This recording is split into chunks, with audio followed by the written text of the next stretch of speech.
Ai, damn. Cara, esse beat, mano. Olha esse beat, parça. O beat do Marvel, o bagulho tá pesado. O bagulho tá mandando destruir, né? Se destruir, quero nem saber. Vai quebrar meu fone de 160 eu passo de peça na cinta. Ela adora ver isso, até chama amiga. Esse beat tá puto, quis se inscrever, calma. Pra isso eu tive que dropar, codei pago no seu Uber. Ela faz em casa, ninguém vai saber o que rolar na suíte. A minha boa eu trato muito melhor que as group. Ela é bem mais importante, então foda-se, não mente que eu você tá pesado.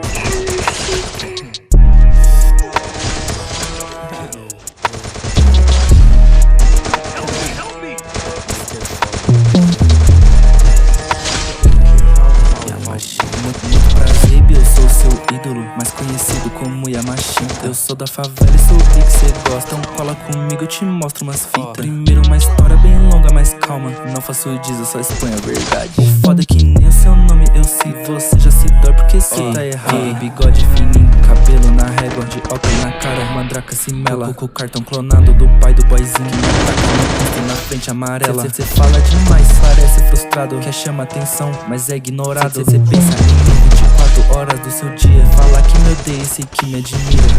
Eu acho engraçado o seu argumento, cê tem mas nunca consegue.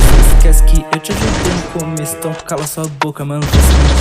Chega de falar de treta. Eu tenho as verdades dentro da gaveta, mas eu vou ficar quieto pra não sujar a imagem. Não guardo nem mágoa, quero que se foda. Baby, olha o balanço que eu tenho no kit. Você mesmo me disse que de todos os seus amigos eu sou mais style que existe. Eu agradeço o seu elogio, mas cê não me engana, cê quer ser minha chauri. Eu não namoro, quero ser solteira, que o pai é cachorro, esvadia, já sabe.